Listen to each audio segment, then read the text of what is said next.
ወይዘሮ ማርታና አቶ ደረጀ በመጨረሻም ታረቁ። ዳጣና ኤቢ አነጋጋሪ ነገር ፈጥረዋል።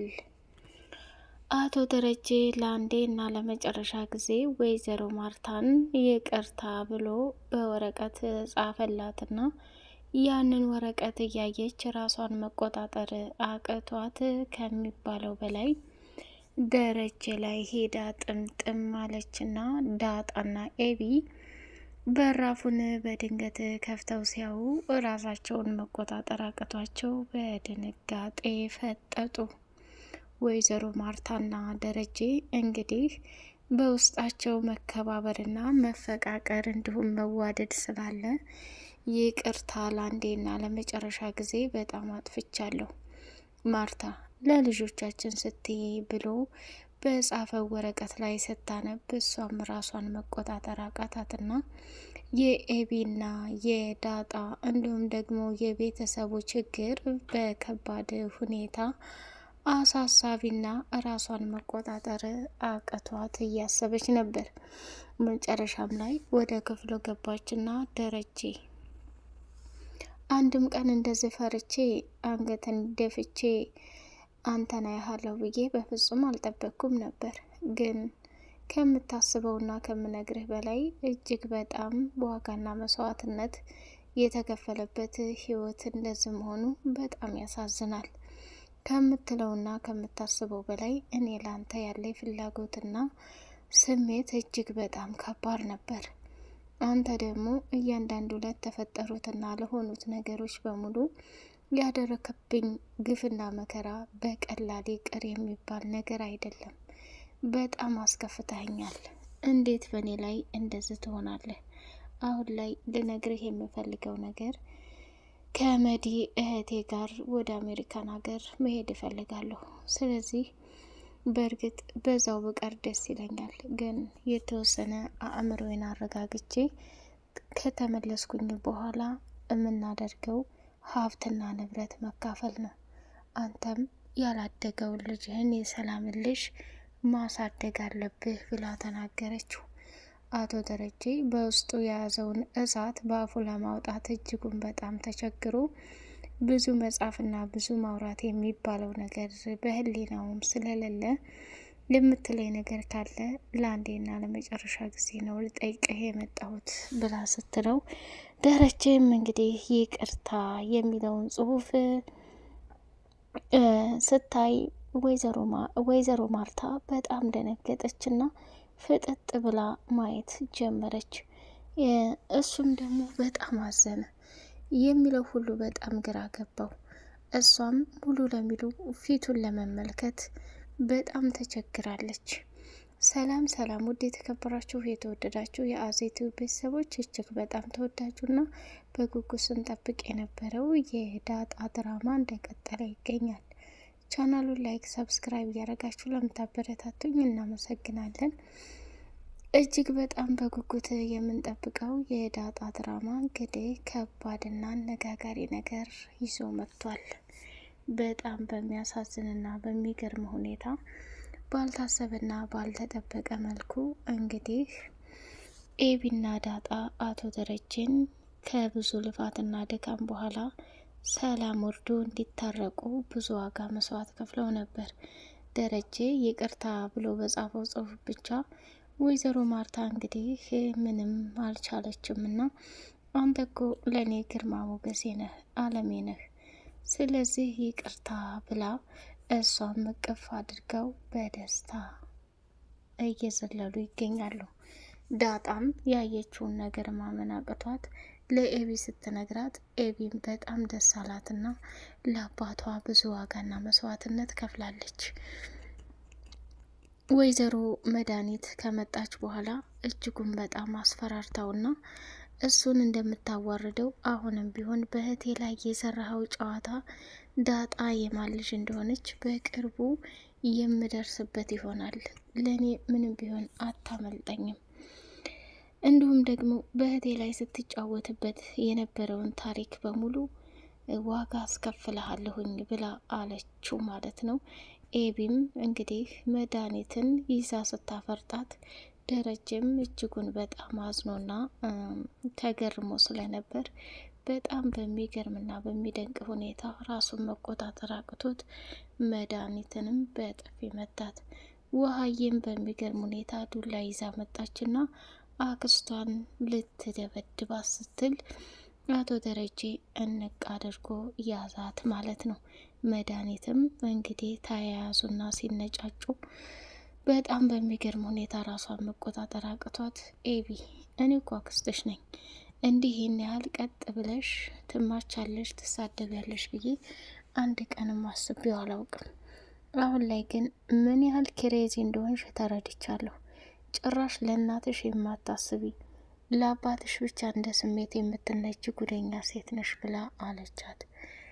ወደ ሳሎን እየበረረች ስትሄድ ማርታ ነበረችና ኤቢ ከእናቷ ጋር ሁና እማዬ ጋር አባዬ ጋር መታረቅ አለብሽ፣ ይህ ካልሆነ ከምትይውና ከምታስቢው በላይ ዓይንሽ እያየ ከባድ ነገር ይፈጠራል ብላ ኤቢ ተናገረች። ኤቢ እንደ ሕፃን ልጅ አትገትችኝ እንጂ እኔ እኮ ራሴ የማደርገውን ነገር ጠንቅቄ አውቃለሁ። ምን አድርጌ ነው የምትይኝ ብላ ቀወጠችው። በመጨረሻም ደግሞ እኔ ምንም አድርጊልኝ አላልኩሽም፣ ከምትይውና ከምታስቢው በላይ ዋጋና መስዋዕትነት የተከፈለበትን ህይወት እንዲህ በቀላል ይቅር የምትይም አልመሰለኝም ነበር። ሌላውና ከባዱ ነገር አንቺ ባልጠበቅሽውና ባላሰብሽው መንገድ ሁሉም እየተጠመሰመሱ ይገኛሉ። ስለዚህ ባክሽ ኤቢ በጣም ትግስቷ አለቀና እንዴት ባክስቴ ንግግር ተመርተሽ አባዬን እንደዚህ ለውሳኔ ታደርጊያለሽ? እች እኮ አክስቴ የማትረባ ራስ ወዳድ ናት። የምፈልገው ያንቺና የአባዬ ትዳር ተበታትኖ ሜዳ ላይ እንድትወርቁ ነው። ይህን ደግሞ እኔ በጭራሽ አልፈልግም። እባክሽ እማዬ ሁሉንም ነገር ይቅርበይና ቤተሰቡ ወደ ነበረበት ይመለስ ብላ አቢጌል ከእናቷ ጋር ከባድ ጦርነት ከፍታለች። ናታንና ዳጣ እንግዲህ ስለ ቀለበታቸው እያወሩ ይገኛሉ። ቃዲስ እና ኤቢ ቀለበት ሊያስሩ ነው። እኔና አንቺስ መቼ ነው የምናስረው ብሎ ሲላት፣ እሷም ቃዲስ በፍጹም ኤቢን እንደማይወዳትና እንደማያፈቅራት ለሆነ ተልእኮ ጥቅም እንደመጣ ግልጽ ነው። አሁን ላይ ማድረግ ያለብኝ ነገር ከምታስበውና ከምትለው በላይ ትልቅ ዋጋ መክፈል አለብኝ። ኤቢን ከዚህ ከሰይጣን ሰውዬ ላወጣት ግድላል። ናታን ኤቢ እኮ አኩርፋኛለች። እሷ ደግሞ እኔ እንድትቀየመኝ ሆነ እንድትጠላኝ አልፈልግም። እስኪው ስንቱን ችግር ነው የተሸከመችው። እዚህ በአባዬ እዚህ በማዬ የመጀመሪያ ልጅ መሆን መከራና ስቃይ መሆኑን በአቢጌል አይቻለሁ። አሁን ላይ ከምታስበው በላይ የምፈልገው ነገር ቢኖር በቃ እውነታውን መናገርና ለኤቢ የተፈጠረውን ስለ ቃዲስ ማሳወቅ አለብኝ። እሺ በምን አይነት መልኩ ልታደርጊ ትችያለሽ? ከዚህ በላይ ግን ቃዲስ ጋር ሆነሽ ካየች በጣም ተቀይማ እንደምትጎዳሽ ወቂ። አሁን ላይም ዝም ያለችው በአይኗ ያየችውን ነገር ለማመን እንትን እያለች ነው። ኤቢ በጣም አስተዋይ ሰው ናት። ጊዜውና ሰዓቱ ሲደርስ ሁሉንም በራሷ መንገድ ትደርስበታለች ብሎ አላት። መጨረሻ ላይ ምጥንን በእኔ ባይሳካ በምጥን በኩል ይህን እውነታ ለኤቢ ማስረዳት አለብኝ አለችና ወደ መኝታ ክፍሏ ገባች። ኤቢ ምጥን አሁን ሳሎን ናት። ቃዲስ እየደወለላት ነው። ነይና የሆነ መፍትሄ ፈልጊ። እኔ ላይ አሁን እልክና ጥላቻ እንትን አይበልሽ። ከምታስቢው በላይ ቃዲስ አንቺን ለመጉዳት እንጂ እውነት አፍቅሮሽና ወዶሽ ሊያገባሽ አይደለም። እባክሽ እህቴ አስታዊ። እሺ እኔ ላንቺ ክፉና መጥፎ አስቤ ነው ልበል፣ ግን አንቺን ያልኩሽን ነገር ጠርጥሬና ለምን አትፈትኘውም ብላ አለቻት። ምጥን መታ ነበርና ቃዲስን በተደጋጋሚ እየደወለ አንቺ ትምህርትሽን ተማሪ አጥኔ እያለ ብዙ ፎቶ የብልግና እንደላከላትም ጭምር ስልኩን ከፍተው ሲያዩ ራሳቸውን መቆጣጠር አቃታቸው። አቢጌል ዳጣን ይቅርታ እንደምትል ግልጽ ነው። ቃዲስ እንግዲህ ዳጣንና ኤቢን ለማጣላት የማያደርገው ነገር የለም። አቢጌል እንድታምነው የዳጣን መልእክት ወደ ኤቢ እየላከ ኤቢ ደግሞ ዳጣ ላይ ከባድ ጥላቻ እያደረሰች ትገኛለች። ወይዘሮ መድኃኒት በሚገርም ሁኔታ የለዛ ፍቅረኛ የሆነውን ጊዜ እንትናን አቻን ወዳውና ፍቅራው ምግብ አብረን እንብላ፣ ጊዜ አብረን እናሳልፍ እያለች ወደ ምግብ ቤት ይዛው ሄደች። እሱም በሚገርም ሁኔታ ተከትሎ ሄደ። ለዛ ደግሞ ራሷን መቆጣጠር አቅቷት አበደች። ጊዜ ለዛን ስለሚወዳትና ስለሚያፈቅራት ያለው አማራጭ በሚገርምና በሚደንቅ ሁኔታ ከእሷ ጋር ለማለያየትና ለማጣላት አቻንና መድኃኒትን አንድ ላይ ሆነው እንግዲህ ከሚባለው በላይ በር ላይ ቆማ እንድታደረጋት። ለዛም ራሷን መቆጣጠር አቃታት። ይሄ እርኩስ፣ ይሄ ከሃዲ እንደው ገና አሜሪካን ሀገር ትወስደኛለች ብሎ እንደዚህ መሆን በጣም ይገርማል። ቆይ ወንዶች የሚታመኑት ግን ለምንድን ነው? ወይኔ ለዛ የመጨረሻሽ ይሄ ይሁን እያለይ በጣም ማዘንና ስብራት ተከተለባት። በጣም ተናደደች። የምትሆነው በሙሉ ግራ ገባት። በመጨረሻ ወይኔ መጨረሻ ይሄ ይሁን እያለች መቃጠልና መናደድ ጀመረች። ገዜም ደግሞ እጅጉን በጣም ደስ አለውና እውነት አንቺ አክስት ተብዬው ከአሁን በኋላ ላንቺ ያለኝ ክብር ልዩ ነው። እንደው ከየት መጣች ሳይባል መተሽ አቻን ወሰርሽልኝ። አሁን ለዛ ያለምንም ምክንያት እናንተን ከኔ ጋር ቀጥ ለጥ ብላ ፍቅሯን ትቀጥላለች። ይሄ የማይሆን ከሆነ ደግሞ እየተቃጠልሽና እየተገበገብሽ እንድኖር ይፈልጋለሁኝ ብሎ አለ። አቻ እንግዲህ ጉዞውን ከመድኃኒት ጋር አደረገ። እሷም በጣም እንደወደደችውና ለየት ያለ ቁመትና መልክ እንዳለው እየጀነጀነችው ትገኛለች ማለት ነው። ምጥን እናቷ ምግብ ሰርታ ለአቶ ደረጀ ወስደች ስጭ ብትባል ከውሃዬ ጋር አብረው ቁጭ ብለው ያንን ምግብ እየበሉና እየወጠወጡ ወይዘሮ ማርታ መጣይና ቆይ እናንተ ምን እያደረጋችሁ ነው እንዴ? አባቢንን ስናጎርሰው አልፈልግም ብሎ እምቢ አለ። ምግቡ ደግሞ በጣም ይጣፍጣል እየበላል ነው ብላለች።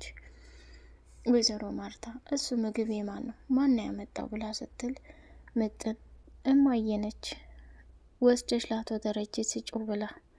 ታዲያ የታመማችሁት እናንተ ናችሁ እንዴ? እናትሽስ ይህን ሁሉ መሸከም ምን አስፈለገ? ቅድም መታደል እንዲያያችሁ በሉ እናንተ ምግቡን ይዛችሁ ወደ ሳሎንና ወደ ክችን ሂዱ ብላ አባረረቻቸው። ማርታም ደረጀ መናገር የፈለገችውን ተናገረች። ለናታንም ወደ አሜሪካን ሀገር መሄድ እንዳለባትና ኤምባሲ እንዲወስዳት ስትነግረው አረቴ እማዬ ልክ ያልሆነ ነገር አትፍጠሪ እባክሽ፣ ለቤቱና ለልጆቹ ሰቢ። አሁን አንቺ ከዚህ ከቤቱ ልቅ ብለሽ ብትሄጂ ነገ ምን እንደሚፈጠር እንኳን አታቂም። እውነት ለመናገር ኤቢ በጣም ተስፋ ቆርጣለች። በኋላ የሆነ ነገር ቢፈጠር ጸጸቱንም አትችዩ።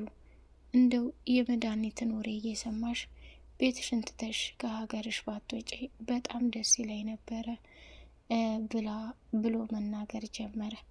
ውድ የተከበራችሁ የተወደዳችሁ የአዚ ቲዩብ ቤተሰቦች እጅግ በጣም ተወዳጁና በጉጉት ስንጠብቀው የነበረው የዳጣ ድራማ ይህን ይመስላል። ቻናሉን ላይክ፣ ሰብስክራይብ እያደረጋችሁ ለምታበረታቱኝ አመሰግናለሁ። የዳጣና አቶ ደረጀ መጨረሻ እንዲሁም ደግሞ የማርታ መጨረሻ ምን ይሆን? ዳጣስ ልጇ የደረጀ ልጅ እንደሆነች መድኃኒት ተዘረግፈው ይሆን? በቀጣይ ፓርት እንጠብቅ።